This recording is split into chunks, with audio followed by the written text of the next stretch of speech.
Welcome to the Life's Best Medicine podcast, where we are finding hope and healing one episode at a time. No appointment needed, no rubber gloves, and no copay. Just a healthy dose of life lessons to help equip you for this wild journey we call life.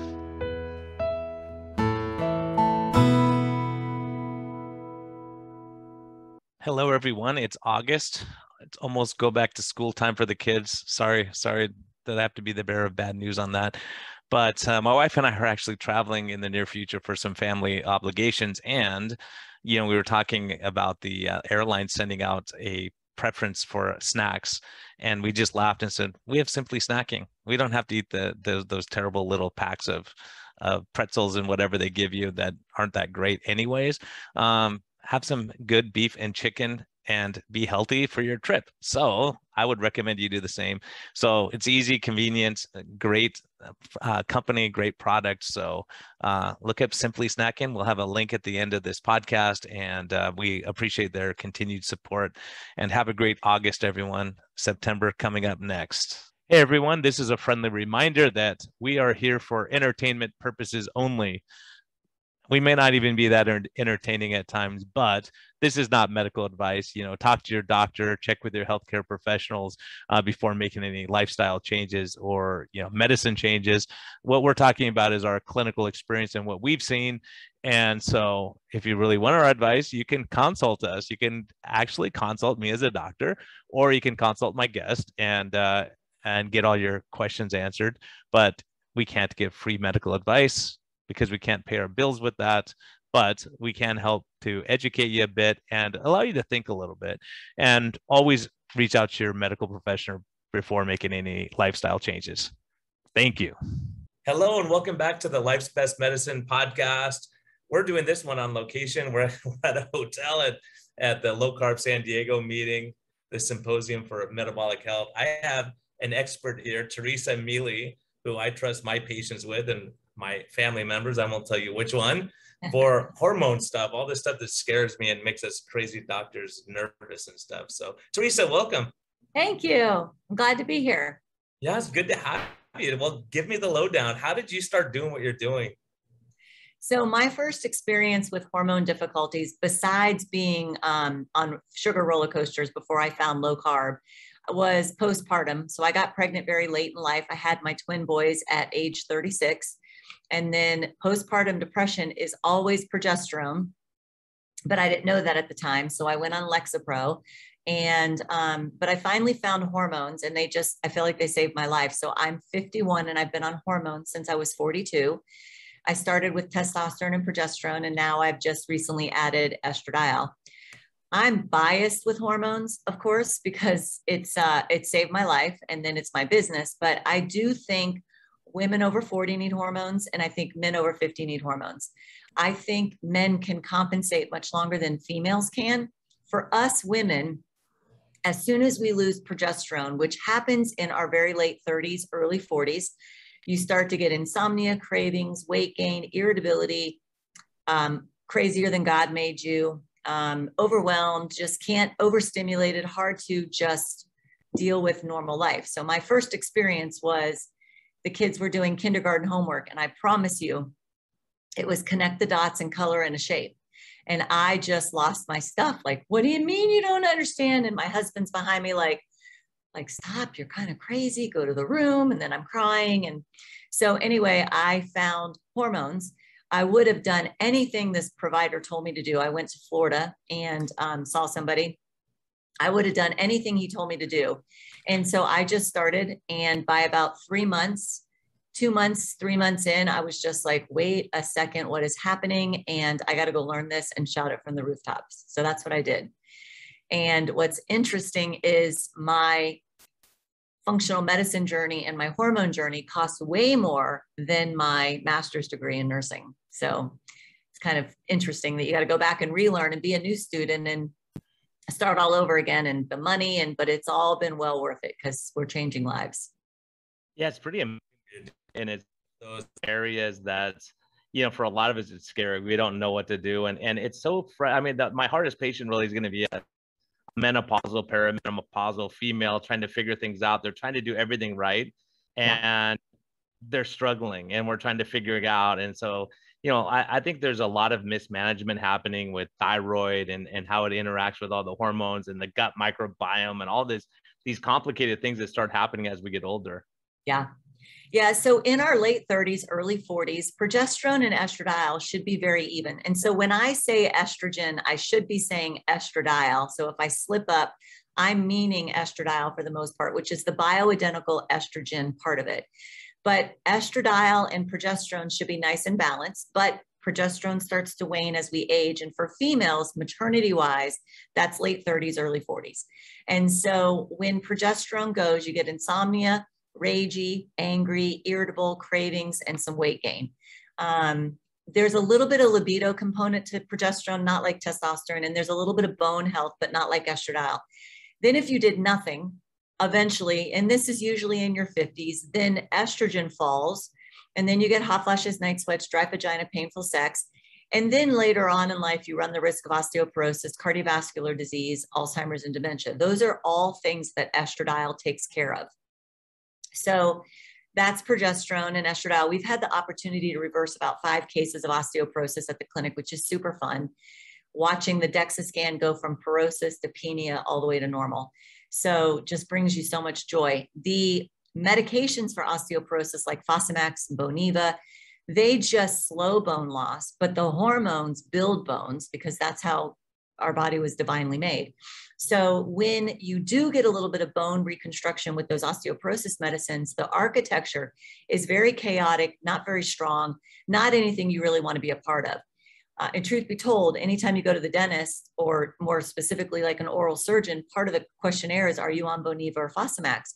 Because you can get necrotic jaw, or your jaw just crumbles and falls apart. So we don't want any part of that. So that's estradiol and progesterone. Both of those are capsules. Now, some people use creams.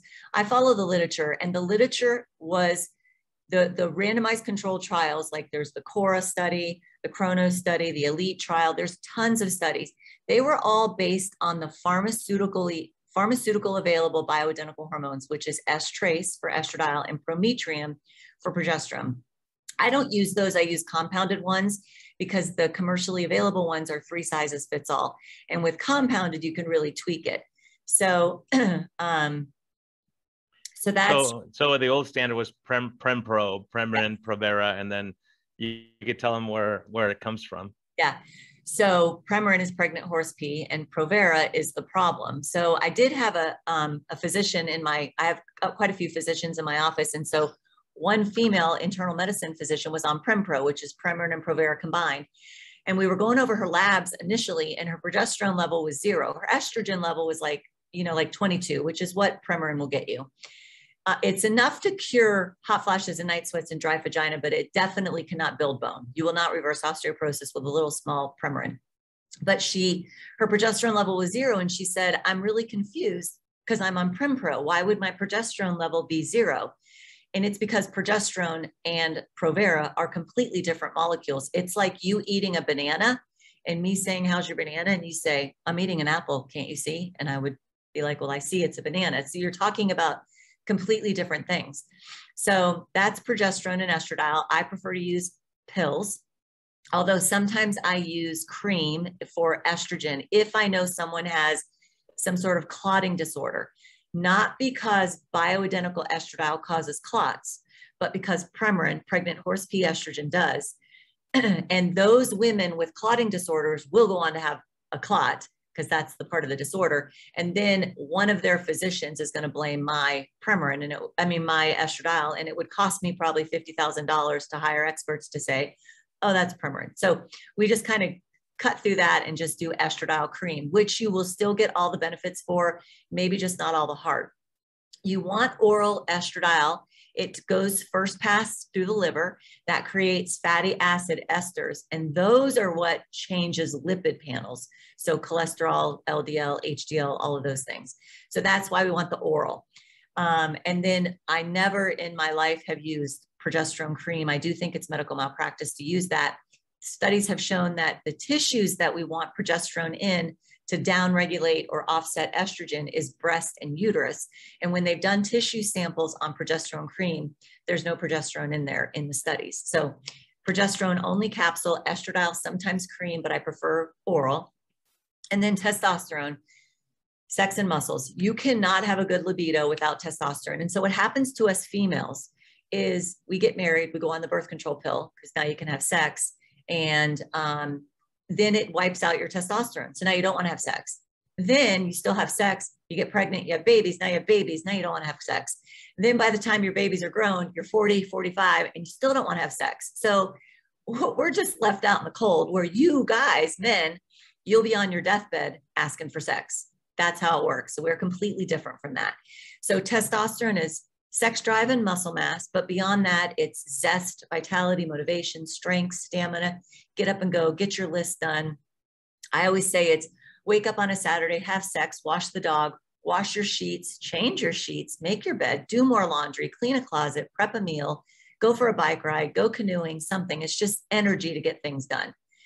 So one lady was like, "That, honey, that sounds like ADD, and I'm not really interested in that." So in Missouri, we have lots of snowy, icy days. So I say on a snowy, wintry day, you can listen to a podcast or read a book, but not fall asleep. That's the power of testosterone.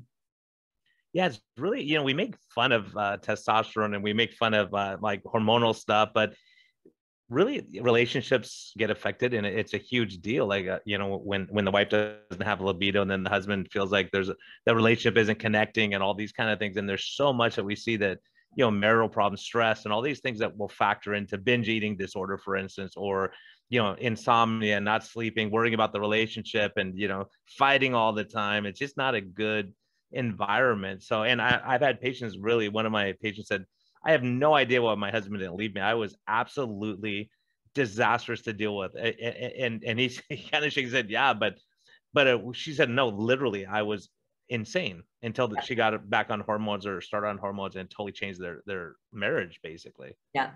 So I want people having sex, because in a marriage that makes vulnerability, that provides intimacy and trust. And we need that. And the guys need that. And we need it too.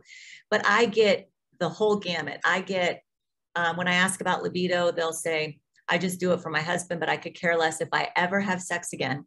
Or they'll say, "I have sex with him on his birthday once a year." And I'm just like, we have got to fix that. So that's what we're doing. So that's testosterone. Testosterone is a cream that we use on our vaginal area once a day. The guys have to use it on their scrotum twice a day. That's the best absorption that we can get. I'm not a fan of testosterone injections, although I have prescribed them in the past. The cream, guys have to put it on twice a day. So there's a much tighter control. So you put it on in the morning. By the time it starts to decline, you're putting it on at night. By the time it starts to decline, it's morning. So there's a tighter control. When you're using shots, most people do one injection every 10 to 14 days. So you'd give yourself an injection. A guy would give themselves an injection. You'd get a big peak. And then for the next 10 days, you're waiting, you're irritable. Your wife's like, "When's your next shot?" Like everything just kind of goes awry. There's also pellets, which I'm also not a fan of. Typically pellets, first of all, you have to make an incision in your skin subcutaneously, which I think is like, why are we going to do that constantly? They're expensive.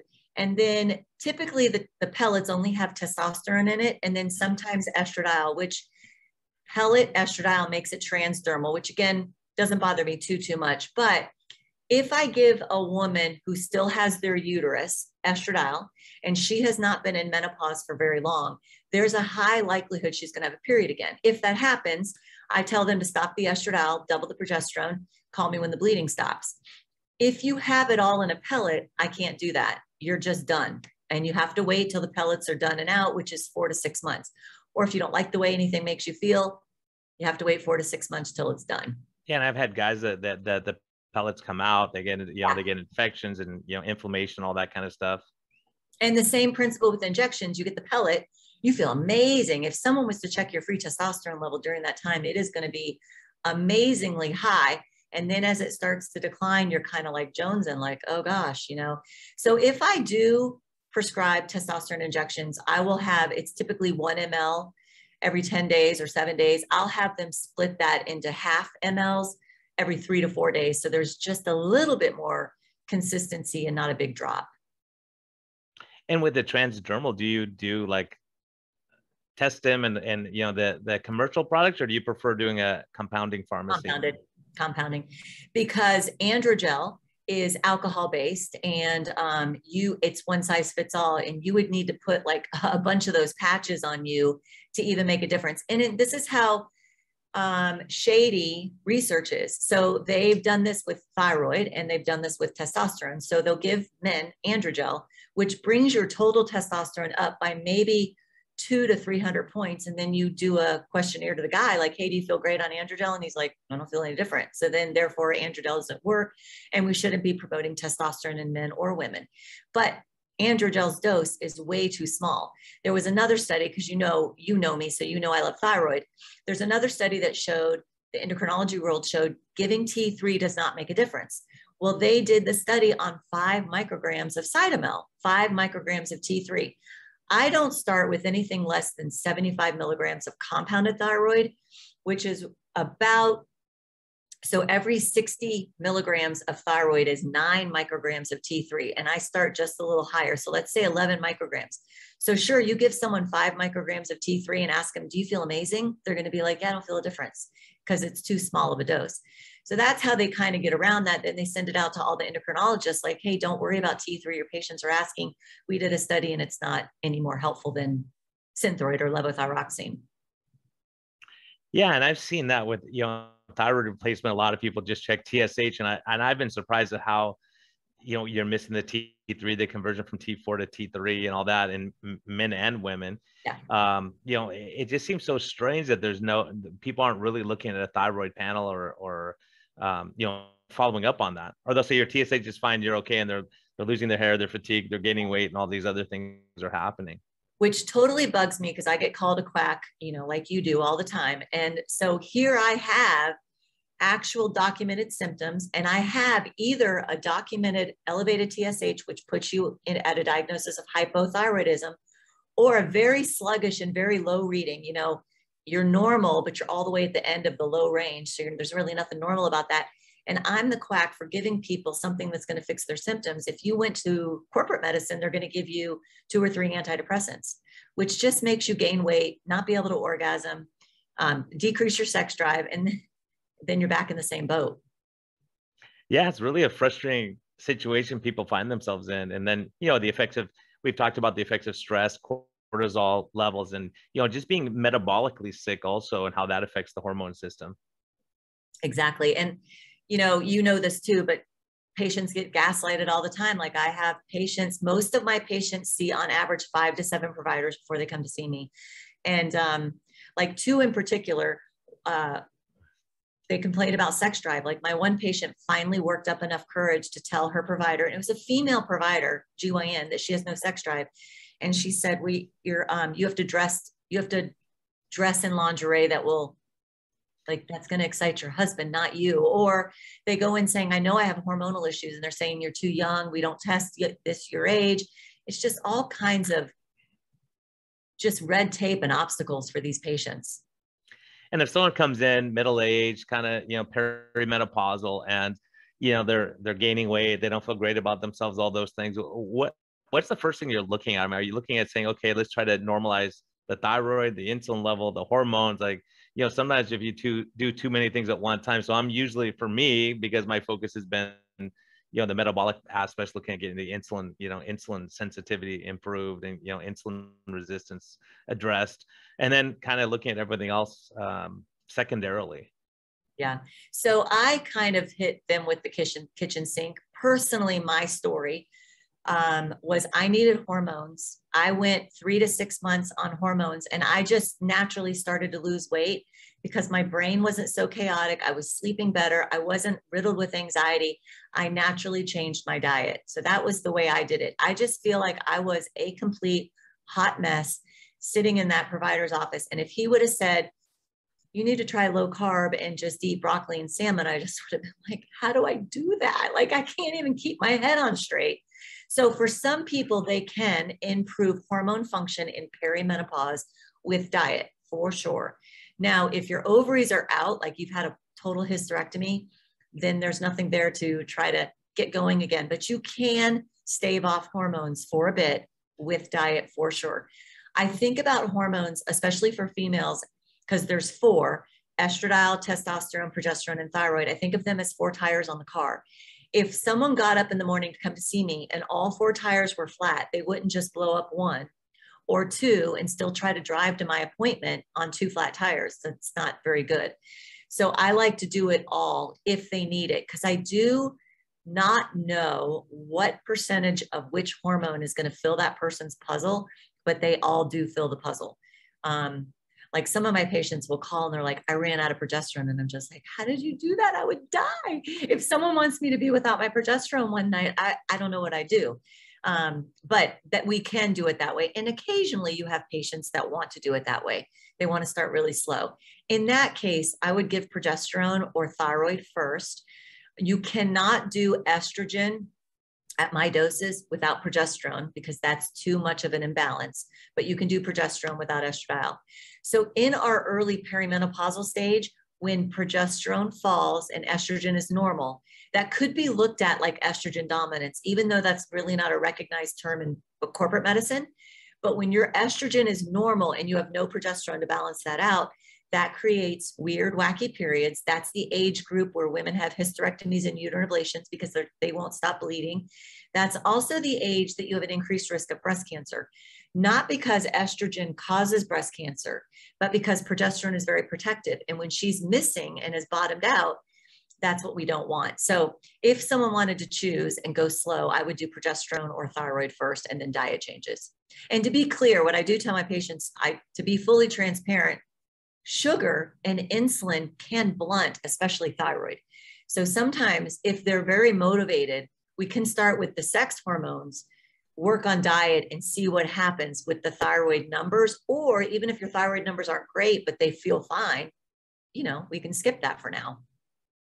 Yeah, and I've seen that several times also, where we normalize the thyroid. You look and the thyroid's out of whack, and we normalize that, and the cholesterol level will start improving too, without anything else, even without doing low carb yet or anything like that. For sure.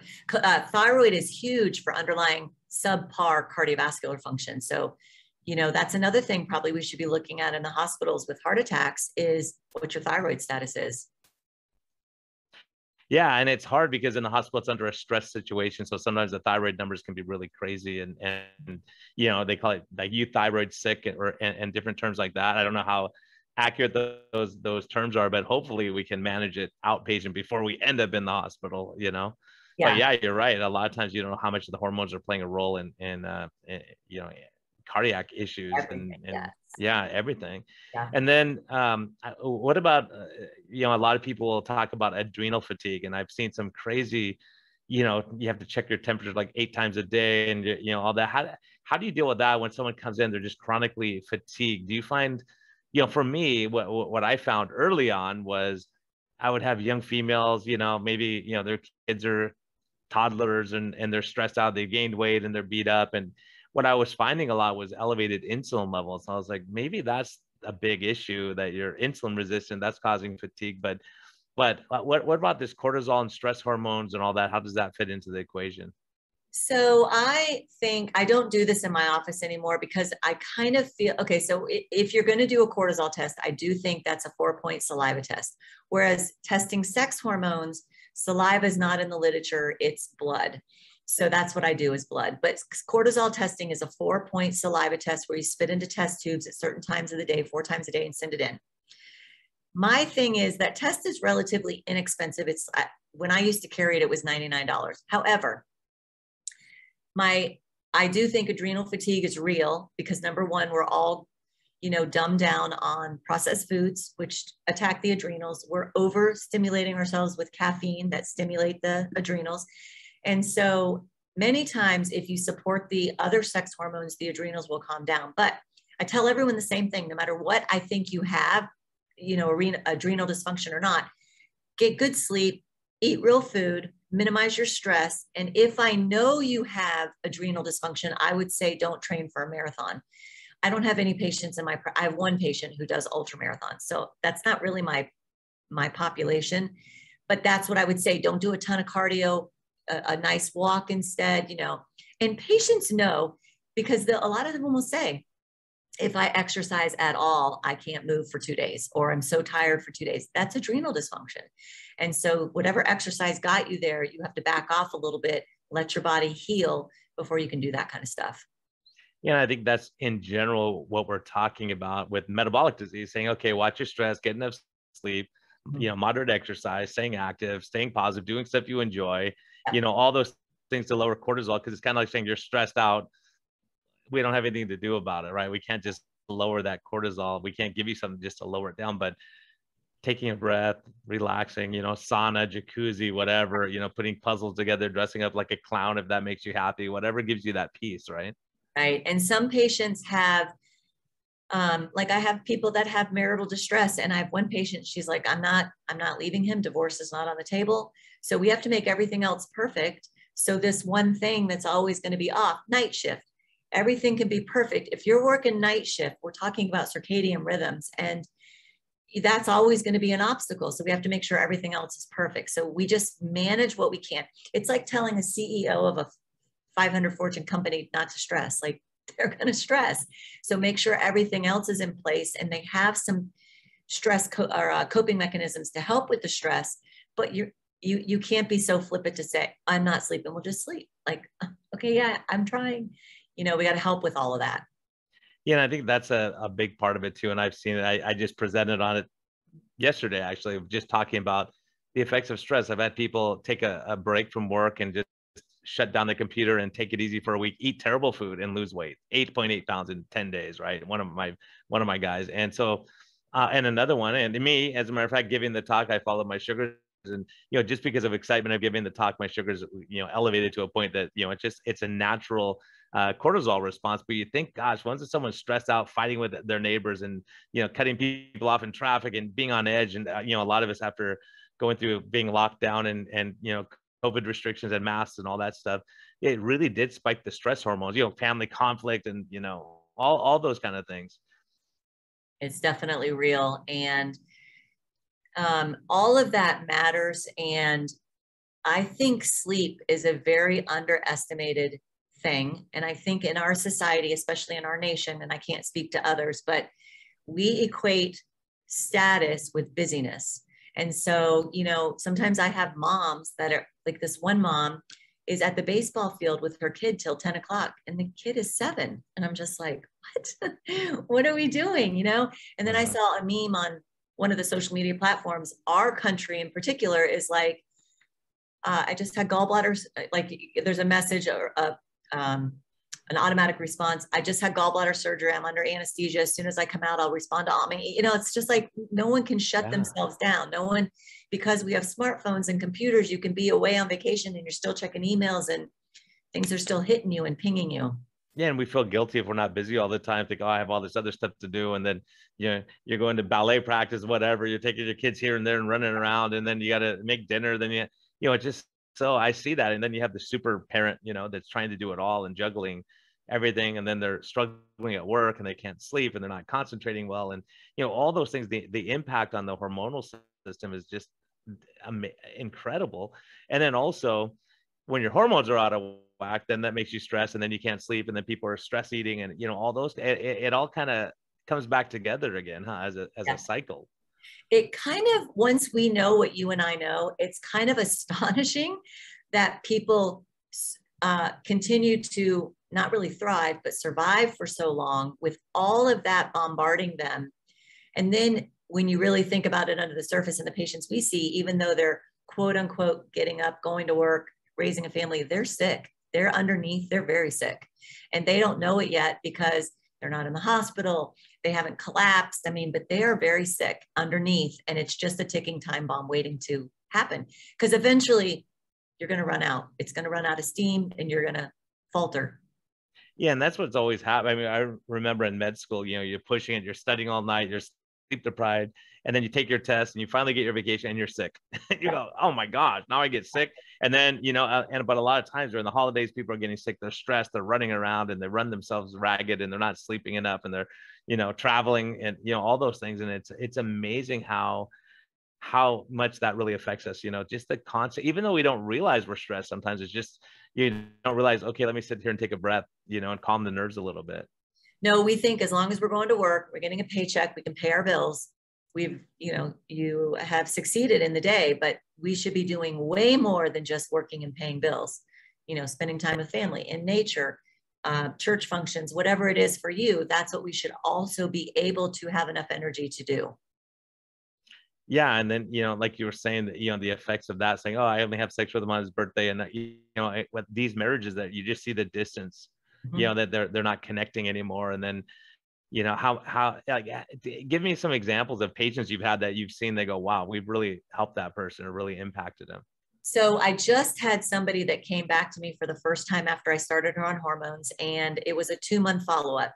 And incidentally, the day she left my office, her mom and her sister called for an appointment. Just seeing someone, which I know happens to you, seeing someone for an hour, listening to them, there's always tears in the office because they suddenly have hope.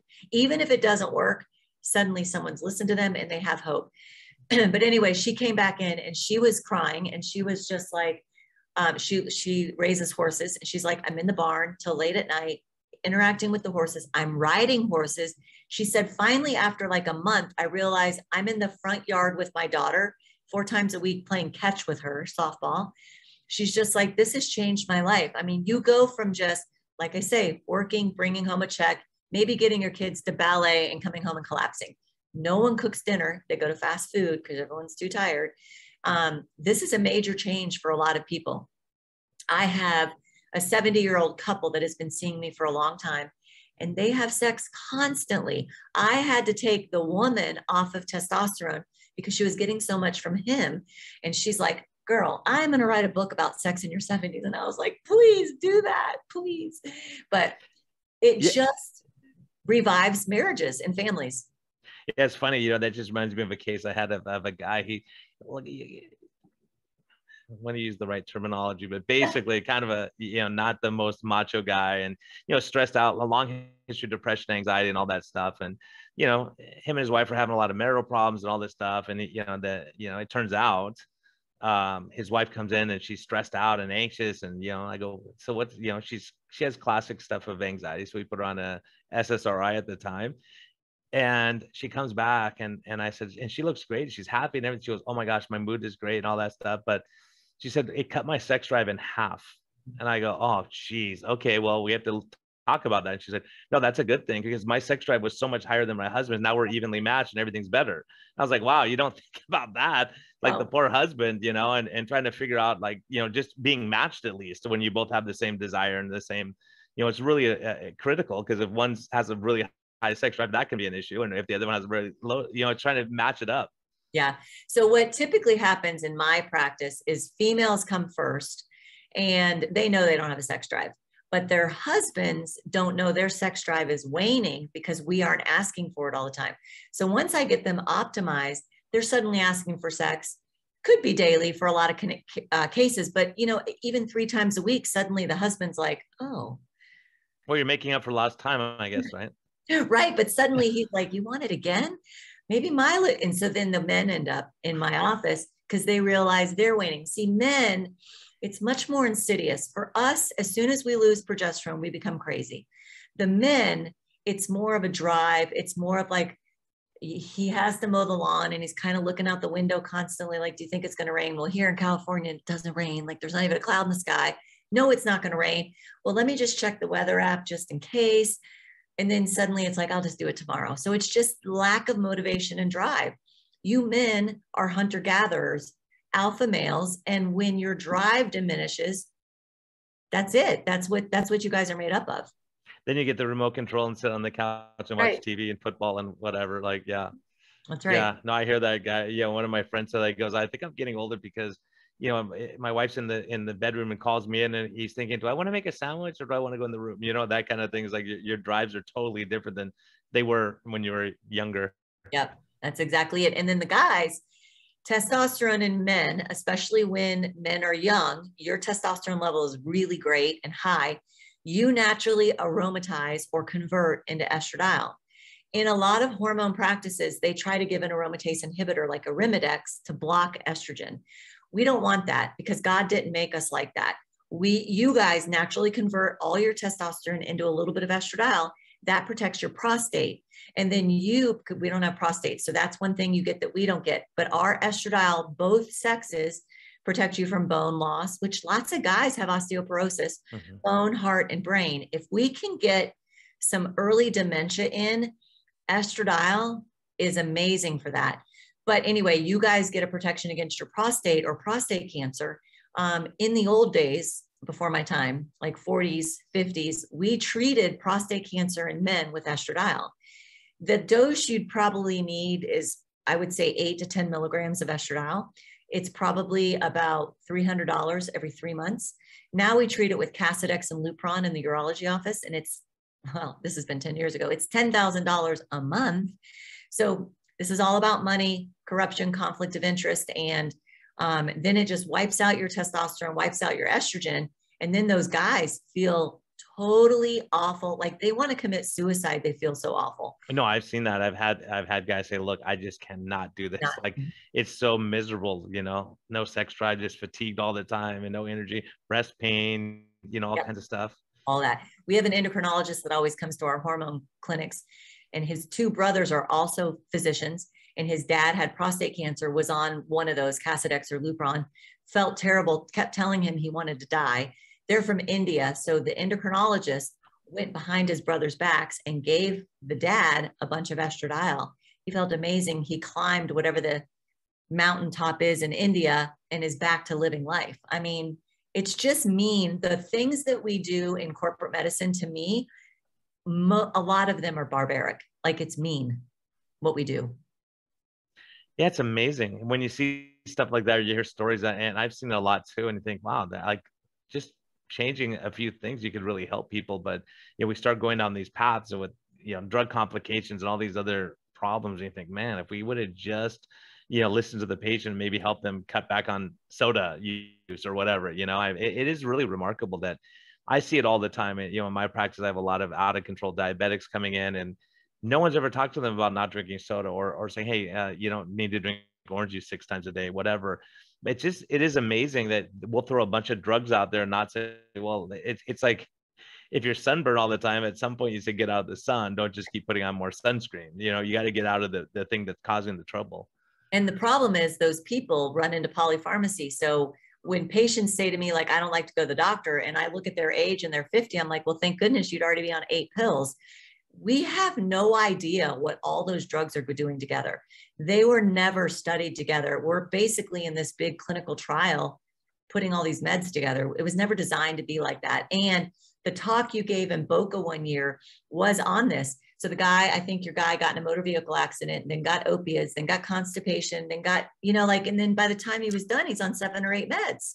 Yeah, he was on 16 or 18 meds. Yeah. Just one thing, you know, that this one causes constipation. Now you're on this med, and it's incredible, and it's amazing how fast. Because sometimes I could look at the med list and I go, I can predict what happened, you know, previously because of the drug course that they were on, and you think, wow, this is for the side effect of that medicine. This one's to counteract the third medicine, and you go, wow, this is crazy. And if they just change their lifestyle, they come off all of them.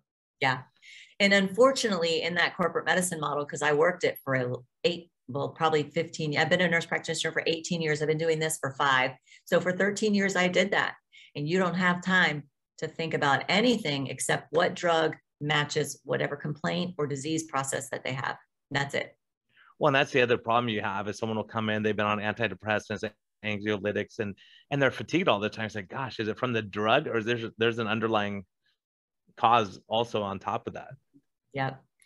Well, and hormones get a really bad rap because of the Women's Health Initiative, which was released in the early 2000s. The women's and doctors, gynecologists, and endocrinologists get this confused. They don't know the difference between Premarin and Provera, which was used in the Women's Health Initiative, and progesterone and estradiol that we're using compounded. So the Women's Health Initiative tested pregnant horse pea Premarin, which is the estrogen, and Provera, which is a progestin. So the IUD, the Mirena IUD is a progestin, Depomedrol is a progestin, and the mini birth control is a progestin. But people will come in all the time on the mini pill and say, oh, I'm on the progesterone only birth control pill. I had to see a GYN myself in 2019, and that's what he told me. You need to stop ovulating. In my head, I was like, God made me to ovulate till I don't. He said, but don't worry, we have a progesterone only birth control. And I was just like, oh my gosh, you don't. Okay. The problem with Provera is the other name is medroxyprogesterone. And in many of the studies, they, in the physician's desk reference, they cut off the prefix medroxy and they call it progesterone after the first few sentences. So super confusing if you don't know the difference. It was Provera that caused breast cancer in the Women's Health Initiative. Premarin, the only thing Premarin did, and I'm talking statistics, I'm not talking humanity. Statistically speaking, Premarin increased clots, but statistically speaking, only 30 per 10,000. Now, if someone told me you should play the lotto, you have a 30 in 10,000 chance of winning, I would be like, gas is $5 in Missouri. Those aren't great odds. I'm not doing that. But Premarin causing clots in the Women's Health Initiative, the problem with the Women's Health Initiative is the average age of that study, those women were about 62, which means they've been in menopause for 8 to 10 years, because roughly we go in menopause, most of us about 50. They did not exclude smokers, which is nicotine is a big risk for strokes. The moral of the Women's Health Initiative is if you want to use synthetic hormones of Premarin and Provera, you need to do it within the first 5 years of menopause. If you survive the first 5 years on menopause, like last year I started estradiol, if I wanted to start Premarin, I would probably be fine. And your stroke risk reduces by 20% every year. That means after 5 years, your stroke risk from Premarin goes back down to your net neutral, to what you would already be at. But we don't use Premarin and we don't use Provera, but the doctors in our area think we do. So I had an endocrinologist that my patient had to see for an adrenal tumor. And he said, you've got to get off this estrogen. You've been on it more than 5 years and you're going to have a stroke. So the AMS, the American Menopause Society, and ACOG, the American College of Obstetricians and Gynecologists, recommend if a patient, this is me paraphrasing, complains loud enough and long enough, and you put her on hormones, she needs to be on the lowest dose for the shortest amount of time. And no woman ever should be on hormones more than 5 years. That mission statement from AMS and ACOG is based on Premarin and Provera. So I agree. I think Provera is a dangerous drug. I think it's medical malpractice to prescribe it. But whenever there's a problem with the drug, all they have to do is slap a black box warning on there and then you can still use it. Provera does nothing for us, like nothing at all. Premarin, I don't have a problem, except the way it's made. It's kind of mean. And I know quite a few people that have rescued Premarin mares from farms. But in general, if you're just talking about strokes and increased clot risk, for someone my age, just going on it straight after menopause, probably not that big of a deal. But we don't use those. That's why I would rather send people to you. This is way too complicated for us primary care docs, And that's the problem, is a lot of people are practicing stuff they don't understand. They just go, oh, there's what they did 10 years ago. We're going to keep doing the same thing and not really fine tune it for their patient. Yeah. Or I get a lot of patients, because we have quite a few hormone providers in our area, but there's one other place and it's more of a med spa, but they did go to my training. So I know they do it like me. But most everyone else just does creams, and they send people with creams that have estrogen, progesterone, testosterone, DHEA, all in this cream. And you're doing like 5 clicks and you're putting it on your arms. And it's just like, why don't we just do a pill? Like I'm on 2.75 of estradiol. It's just one pill I take in the morning. So our hormones are bioidentical, which all that means is molecularly exact to what our body was making. So for instance, let's pretend our estradiol receptors in our body are squares. The compounding pharmacy I prefer to use is out of Salt Lake City, Utah. They compound the estradiol to be squares. So this morning, when I took my estradiol, my body recognized squares, put it right in the receptors, lock and key, there's no issue. If one morning I was to take Premarin, pregnant horse pee, we do share 2 estrogens with those sweet babies. They have 13. So if I was to take pregnant horse pee, my body would recognize 2 squares. But then pretty quickly it would be like, what's this diamond and circle and triangle and all the other geometric shapes? I don't know what to do with this. That's where you get side effects. And so we don't mess around with any of that. We just use bioidentical, lock and key. If a woman didn't have problems in pregnancy, that's when you make the most progesterone of your whole entire life. You know, you're going to be fine. Like, this is all things that we're just replacing that your body naturally declines in, and we're just giving it back like it was in nature. Yeah, and the big compounder really is smoking too, right? So once someone comes to you and they're smoking, do you say, quit smoking, then I'll talk to you, or how do you I manage might put that? those women on cream estradiol. Or if I get a very elderly patient, which sometimes I'll get like 80-year-olds, you know, they've got plaque, they haven't taken care of themselves, I might put them on cream estradiol. Two of my very close friends have prothrombin 5, which is a clotting disorder, and I still put them on oral estradiol because I know oral estradiol doesn't cause clots, it's Premarin. And I know that they understand what I'm doing, so I'm not worried about them. But general population, I'd probably put those people on cream. Are there any conditions, like, do you have a favorite thing where someone comes in and you say, oh my gosh, this is the ideal patient that I'm really going to be able to help? Yeah. When patients come in and they love their husbands, they want to have sex with them, they just don't have the desire. When their kids are moved out and doing well, I'm just like, you're a perfect candidate because your life is all in order. Like, hormones isn't going to magically fix everything, but if your life really is in order and you clean up your diet and add hormones, you're the perfect candidate, because that is what it's how you got here. Like, we don't just wake up, or we aren't born as raging lunatics, most of us, but when hormones start to decline, and men with lower testosterone, irritability, where you think, oh gosh, I must have too much, irritability. And the thing with hormones, especially for men, is head injuries. So my husband, who you know, when he went to the same doctor I did after I got on hormones, he walked in and he's like, buddy, there is no way you have low testosterone. But if you're having symptoms, we still treat, not just based on levels. He opened his chart and he has low testosterone because he's had several head injuries, one most severe one in Iraq, where he still has damage and a traumatic brain injury. So those people mess up their hypothalamus pituitary axis and they have trouble. So we're talking about soccer players that headbutt the ball. We're talking about motocross. I mean, I remember falling off my bike at my grandma's house and I woke up in her couch and I don't know how long I was out. That's a head injury. Yeah, football, boxing, obviously the repeated head trauma.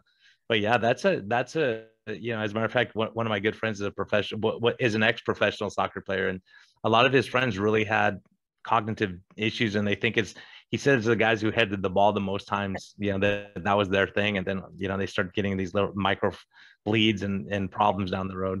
And I was listening to this guy here he's in LA, about traumatic brain injury, and he was saying even water skiing, even the bouncing of water skiing is micro trauma to your brain, which I thought is fascinating.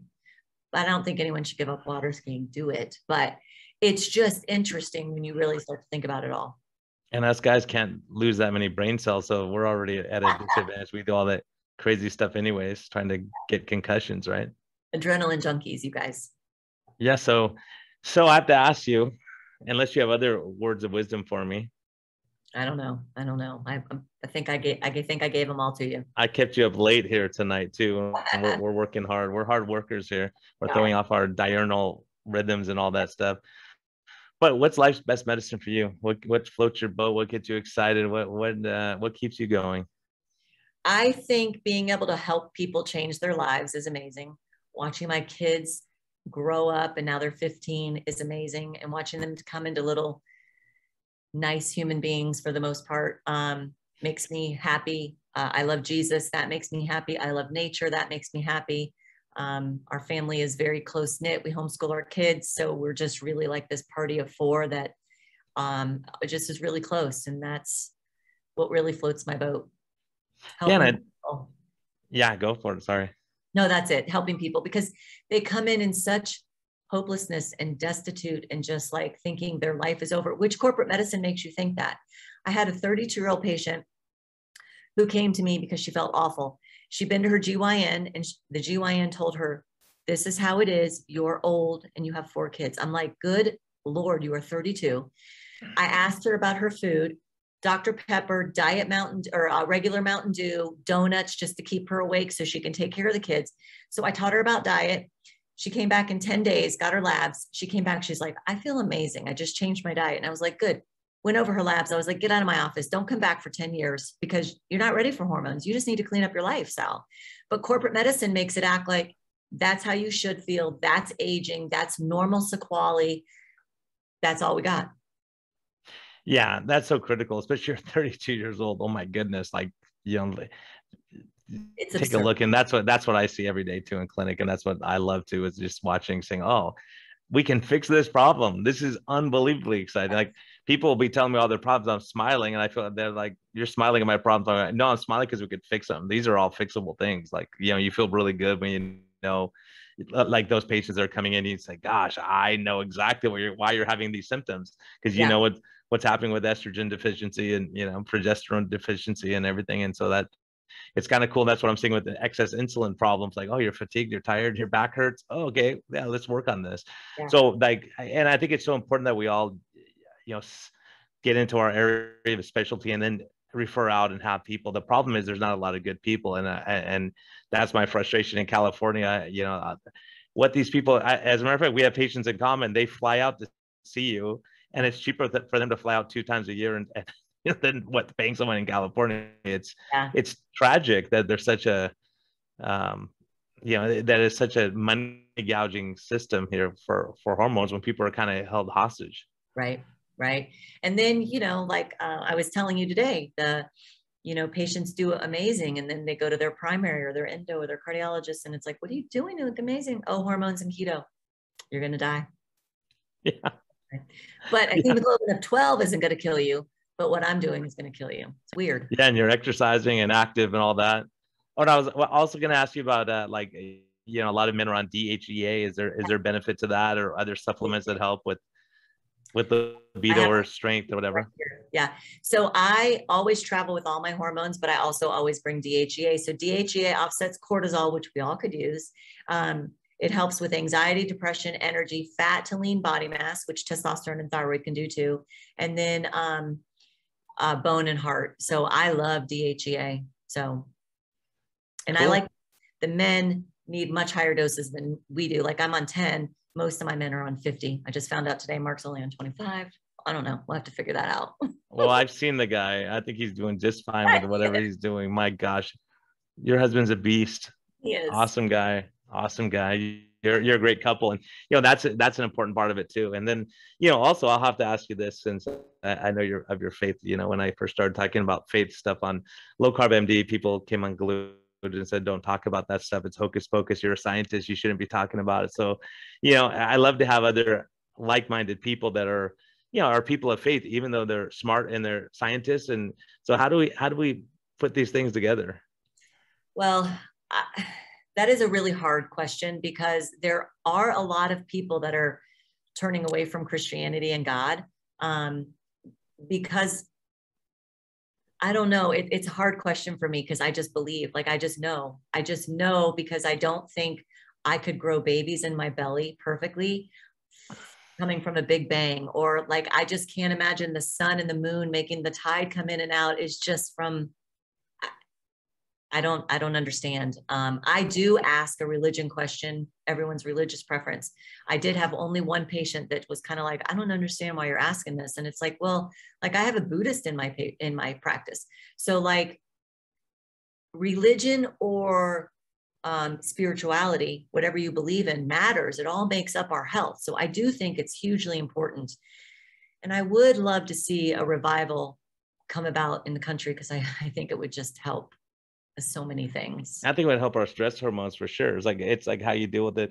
So if I have someone who says, hey, my stress gets better if I, you know, pray to a mug or something, I'm like, hey, cool. If it works for you, I'm happy for you. Cool. Right. I don't care. But you know, it is amazing how it can be so divisive and people like shut off right away. And like, I don't hear that stuff.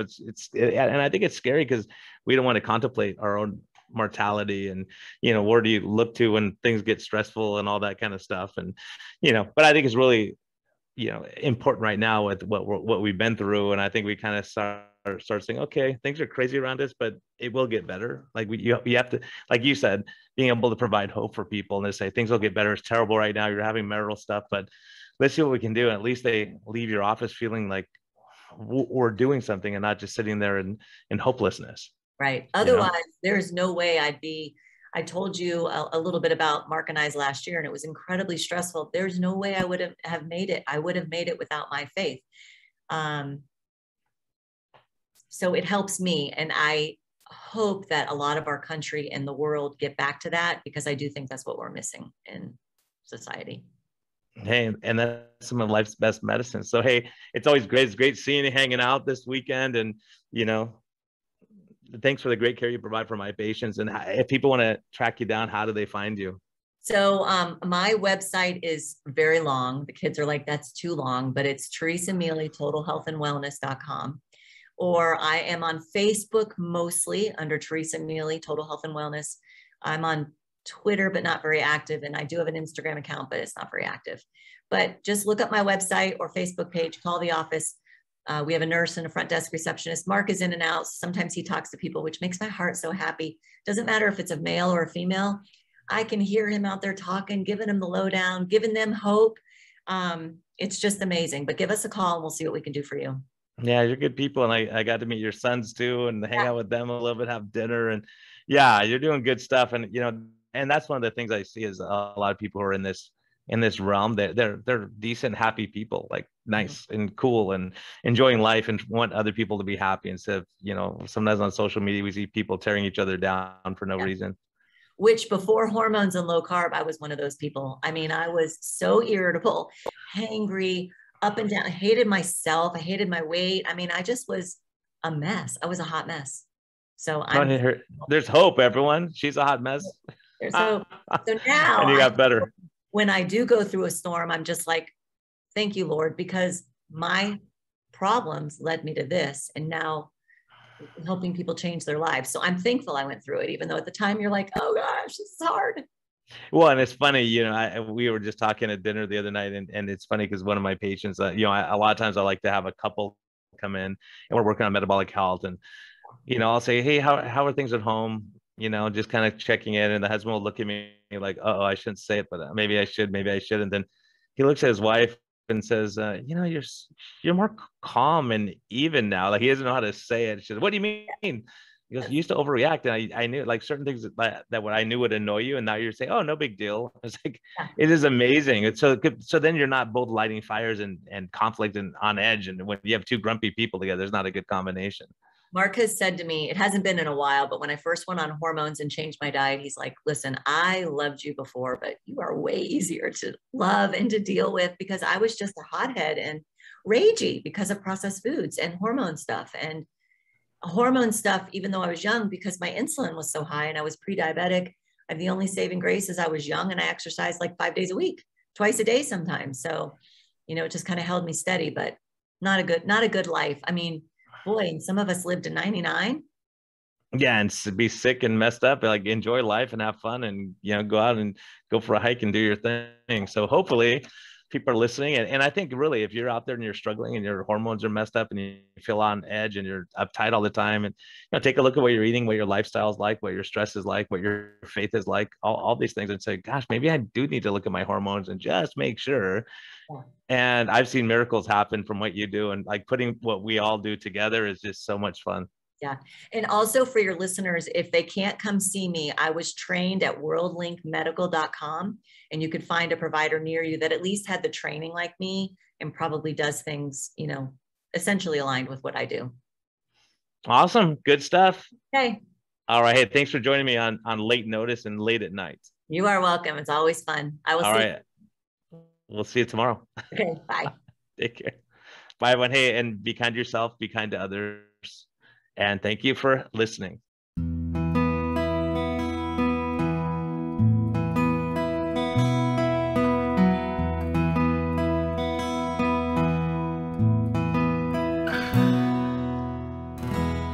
Thank you for listening to this episode. We greatly appreciate your support. We would greatly appreciate a positive thumbs up on all of the platforms like iTunes and Spotify or wherever you're listening. And we just thank you for our Patreon supporters. We greatly appreciate your help in getting this message out. We think there's a lot of important information, and hopefully this helps you. Have a great day, and thank you for listening, and thank you for your support.